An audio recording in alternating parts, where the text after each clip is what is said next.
तो हम तो उन पे ईमान लाए हैं, कलमा पढ़ते हैं उनका, हमारे लिए तो सब कुछ वही है। किसी की क्या मजाल, किसी की क्या औकात के वो हुजूर की शान में गुस्ताखी करे और 2 अरब मुसलमान दुनिया में मौजूद हों और वो इतने धड़ल्ले से आपकी शान में गुस्ताखी करने का कंपटीशन अनाउंस कर दे और आप मुसम्मत करें।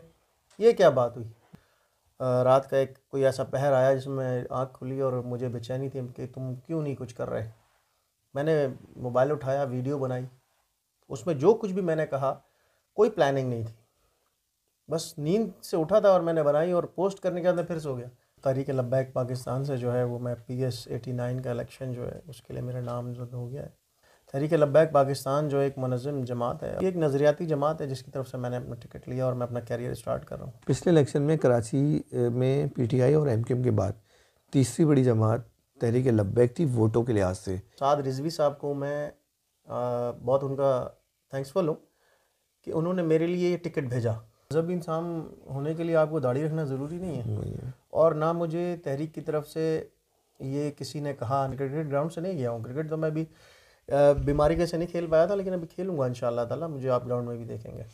अक़वाम मुत्तहिदा में जो इस्लामोफोबिया के ख़िलाफ़ आवाज़ उठाई और हुजूर की इज़्ज़त के ऊपर बात की, नामूस के ऊपर बात की, अगर उनकी इन बातों को देखा जाए तो बहुत ही पॉजिटिव बातें हैं जो दीन के लिए, इस्लाम और पाकिस्तान के लिए बड़ी ज़बरदस्त हैं।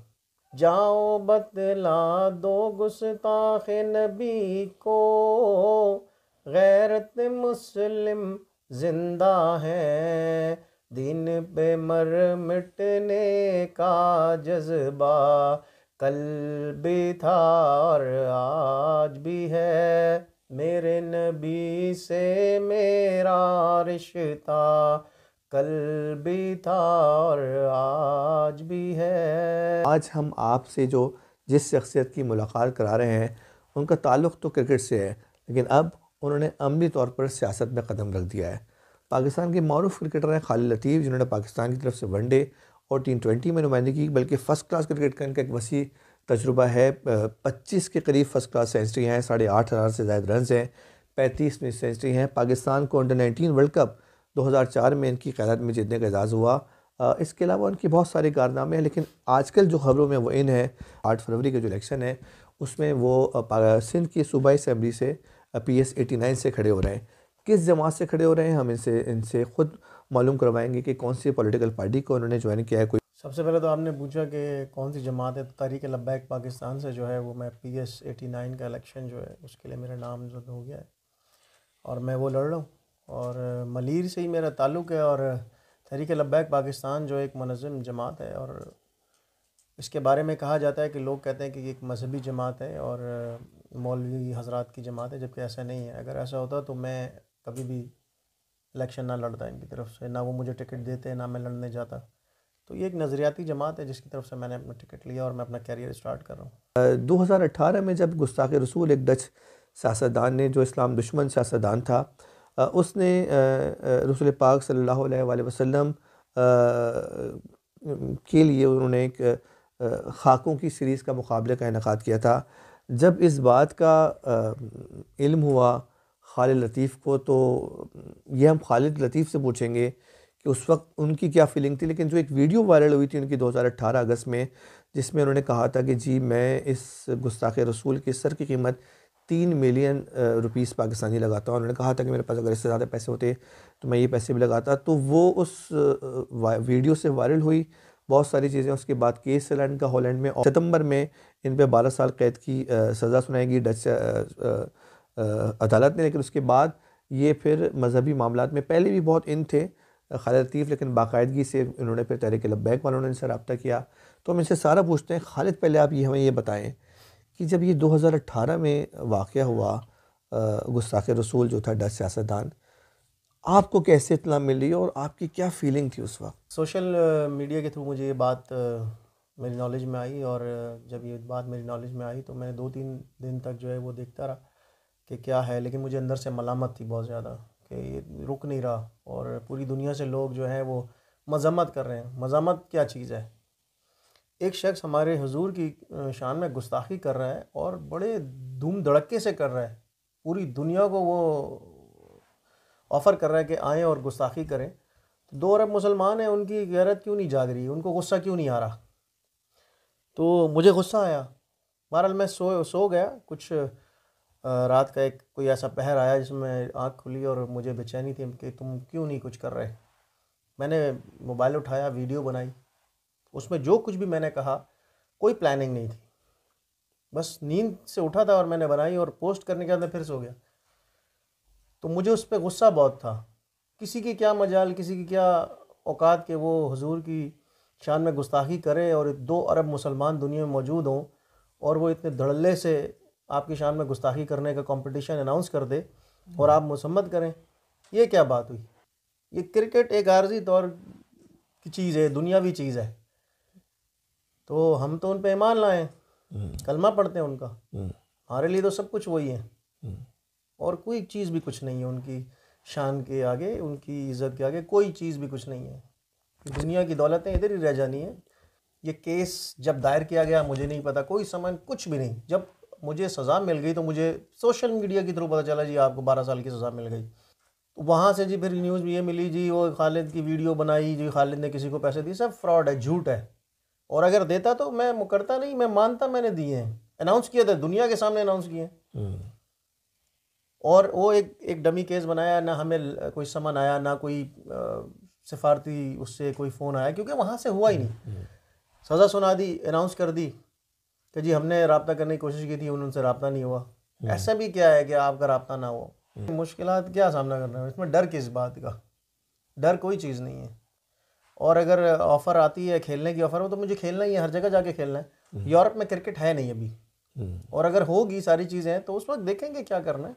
तहरीक लब्बैक के बारे में आपने कहा कि ये बड़ा सख्त वो रखती है, रवैया रखती है, जहाँ पर भी गुस्ताखी होती है। तो वो गलत क्या करते हैं? ये तो हर मुसलमान का फ़र्ज़ है, वो सही बात करते हैं। सही बात को अगर कहा जाता है कि गलत है तो समझ तो सबको है ना, अकल तो सब रखते हैं। तो जब आपके दीन के ऊपर, हजूर की शान के ऊपर, नामूस के ऊपर हमला हो तो आप क्या करेंगे? चुप करके बैठे रहेंगे? नहीं बैठना चाहिए। और वो ऐसी जमात है जो आवाज़ उठाती है तो लोग बोले जी बड़ा स्ट्रांग, वो उनका सख्त रवैया क्या, इसमें नरमी कहाँ आएगी आप मुझे बताएं। कहीं भी नरमी नहीं आ सकती, और ऐसा ही होना चाहिए। उलमाए दीन है, ख़तीब हजरात हैं और दीन को समझते हैं, दीन को बयान करते हैं। अब वो एक जमात की सूरत में इसलिए आए हैं कि इस्लामी कानून नाफिज हो, दीन मोहम्मदी फैलता चला गया, लेकिन कहीं पर भी अब इस तरह का, जैसे पाकिस्तान के हालात हैं, यहाँ पर आप देखें दीन की बात सब करते हैं लेकिन नफास नहीं है दीन का। खालिद लतीफ़ जो है वो बचपन से ही ऐसा ही था, वालिदैन की तरफ से तरबियत भी थी, और मेरे सारे बड़े उनका और हम लोग का पूरा ख़ानदान, हमारे सारे जो है उनका रुझान इसी तरफ है, दीन की तरफ है। और मैं शुरू से ही ऐसा था, ऐसा हूँ, अल्लाह करे और ज़्यादा हो जाऊँ। रोज़ा रखने का मुझे बचपन से शौक़ है। मैं कोशिश ये करता हूँ कि रोज़े एक भी ना छूटे। मैं मैच भी खेलता हूँ, 2-2 मैच खेलता हूँ, रोज़ा रख के खेलता हूँ रमज़ान में। और जहाँ भी ऐसी बात हुई तो कोशिश ये थी कि जो दीन कहता है वो किया जाए, उस पर अमल करता भी हूँ। तो जहाँ तक मसाइल की बात है, तो मसाइल ये हैं, मलिर में अगर बारिश हो जाए तो आप काला बोर्ड, मलिर हल्ट और प्रिंटिंग प्रेस के सामने, इवन पूरे मलिर में आप यूँ से ज़िंदगी जो है ना वो ख़त्म हो जाती है। तो आप ये मसले तो वो हैं जो आप वैसे ख़ुद से हल कर सकते हैं ना। ये तो वो जी फ़ंड नहीं मिला या कोई मसला हुआ तो, लेकिन और दूसरा ये कि वहाँ पर ये जो कब्ज़ा माफिया है, ये जो बैठी है सड़क के ऊपर, इन्होंने घेरे हुए हैं सारे मामलात, ये कोई भी नहीं हटा सकता इनको। तो वो इसलिए नहीं हटा सकता कि मामला ज़रा सही नहीं होंगे, लेकिन हम इन चीज़ों को मानते नहीं हैं। इंशाअल्लाह अगर मौका मिलेगा तो आप देखिएगा सब चीज़ें सफाई होंगी, रोडें खुली डुली होंगी। ये आप मेरे पास भेज दिया गया है वो मंशूर जो बना है, और मैंने अभी तक उसको जो है, मुझे आज ही मिला है, अभी तक उसको मैंने खोल के नहीं देखा है क्योंकि अच्छा खासा वो है। बस एक चीज़ है कि हजूर की नामूस के ऊपर पहरा देना है, उसके ऊपर मैं क्या, हमारी पार्टी क्या, हर मुसलमान जिसने कलमा पढ़ा ये उसका फ़र्ज़ है कि उस पर पहरा दे। तो सबसे बड़ा एक जो तहरीक लब्बैक पाकिस्तान का जो एक मौक़िफ़ है वो यही है कि इसके ऊपर कोई कॉम्प्रोमाइज़ नहीं, और ये होना भी नहीं चाहिए। पिछले इलेक्शन में कराची में पीटीआई और एमकेएम के बाद तीसरी बड़ी जमात तहरीक लब्बैक थी वोटों के लिहाज से। इवन पीपल्स पार्टी से भी ज़्यादा वोट टीएलपी ने हासिल किए थे। तो आपको लग रहा है कि इस इलेक्शन में ज़्यादा वोट लेंगे? देखिए उम्मीद है अल्लाह से बहुत, और जैसे मैं आया हूँ और हमारी जो पार्टी है वो ये चाहती है कि हमें कोई हम कॉम्प्रोमाइज़ नहीं करते। क्यों नहीं करते? मैं भी नहीं करता, पार्टी भी नहीं करती। इसलिए नहीं करते कि हमें किसी कब जब आप कॉम्प्रोमाइज़ करते हैं तो आपको बहुत सारी डील्स करनी पड़ती हैं। एक फोकस है कि अगर हमने आना है तो अपनी ताकत पे आना है, वोट पे आना है और काम करना है। तो सबसे इम्पोर्टेंट जो चीज़ है वो ये है कि नो कॉम्प्रोमाइज़, दीन की बात करनी है। दीन की बात करने का मतलब ये नहीं है कि आप आम जो आपके मसले मसाइल हैं वो ख़त्म हो। दीन ही ने तो सिखाया है ये माशरा कैसे अच्छा होगा, दीन ने बताया ना।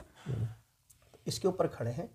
और जहाँ तक आपने बात की कि तीसरी बड़ी जमात थी, उम्मीद ये है कि कोशिश करेंगे, मेहनत करेंगे, बाकी अल्लाह के हाथ में है रिज़ल्ट। हमारी तरफ से कुछ ये नहीं है कि नहीं हमने लेना ही है, ये तो अवाम का फ़ैसला है, अवाम फैसला करेगी।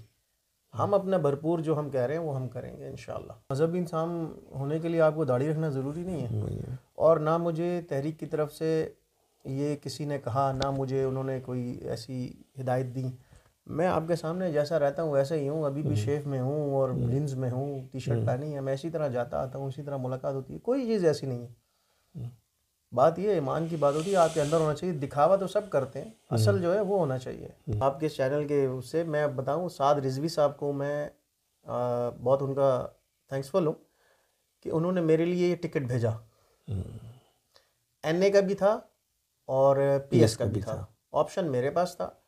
तो मैंने जो यहाँ की जो बड़ी क़यादत है कराची की, सिंध की, उनको कहा कि आप बेहतर जो समझते हैं वो कर दें। तो मुझे दोनों ऑप्शन दिए गए। मुझे ऐसा प्लेटफॉर्म दिया गया जहाँ से नया करियर और अच्छे तरीके से मैं स्टार्ट कर सकूँ, अच्छे काम कर सकूँ। तो देखें ना, उन्होंने एक प्लेटफॉर्म मुझे दिया और मैंने उसको अवेल किया। फैमिली जो है ना, उसकी अगर सपोर्ट ना हो तो बंदा कुछ भी नहीं होता। आपके बड़े जब आपके साथ हों, आपके बड़ों की सपोर्ट हो तो बहुत चीज़ें ख़त्म हो जाती हैं। पॉलिटिक्स भी करूँगा और इंशाल्लाह क्रिकेट तो मैंने स्टार्ट कर दी है। मैं क्रिकेट ग्राउंड से नहीं गया हूँ, क्रिकेट तो मैं भी बीमारी के से नहीं खेल पाया था, लेकिन अभी खेलूंगा इंशाल्लाह ताला, मुझे आप ग्राउंड में भी देखेंगे। देखें, एज ए क्रिकेटर मैं आपको बताऊँ, पाकिस्तान के और पूरी दुनिया के बहुत बड़े लेजेंड हैं वो। और जितना नाम उन्होंने कमाया, अल्लाह ने जितनी इज़्ज़त उनको दी, तो ये तो कोई ढकी छुपी बात नहीं है। और जब वो पॉलिटिक्स में आए और जिस तरह उन्होंने अक़वाम मुत्तहिदा में जो इस्लामोफोबिया के ख़िलाफ़ आवाज़ उठाई और हुजूर की इज़्ज़त के ऊपर बात की, नामूस के ऊपर बात की, और उन्होंने वेस्टर्न जो लोग हैं उनको ये बताया कि देखिए हमारे दिलों में रहते हैं, तो इससे उनकी भी इज़्ज़त पूरी दुनिया में बहुत ज़्यादा बढ़ गई और हर मुसलमान के दिल में उनकी इज़्ज़त बढ़ गई। और इस तरह की बातें और इस तरह जो उन्होंने ये अमल किए, ये बहुत यूँ समझ लें कि बड़े एहतराम वाले वो उसमें आ जाता है कि अगर उनकी इन बातों को देखा जाए तो बहुत ही पॉजिटिव बातें जो दीन के लिए, इस्लाम और पाकिस्तान के लिए बड़ी ज़बरदस्त हैं। वोट मैंने जब पहली दफ़ा वोट दिया था वो जनरल परवेज़ मुशर्रफ को दिया था। कोई पुरानी बात है, कुछ उन्होंने कराया था जब वो उस वक्त सदर पाकिस्तान 2002 में। तो फिर उसके बाद मैंने दिया है इमरान खान को, 2008 में इमरान खान को दिया। ठीक है। और बस मैसेज ये दूँगा कि अगर चेंज चाहते हैं तो फिर चेंज के लिए आप आगे आए। अगर आप हमें मौका देंगे तो इंशाअल्लाह ताला ज़रूर हम आपकी उम्मीदों पे पूरा उतरेंगे। लब पर नाते पाक का नगमा कल भी था और आज भी है। लब पर नाते पाक का नगमा कल भी था और आज भी है। मेरे नबी से मेरा रिश्ता कल भी था और आज भी है। मेरे नबी से मेरा रिश्ता कल भी था और आज भी है। जाओ बतला दो गुस्ताख नबी को, गैरत मुस्लिम जिंदा है। जाओ बतला दो गुस्ताख नबी को, गैरत मुस्लिम जिंदा है। दीन पे मर मिटने का जज्बा कल भी था और आज भी है। मेरे नबी से मेरा रिश्ता कल भी था और आज भी है। सुभान अल्लाह।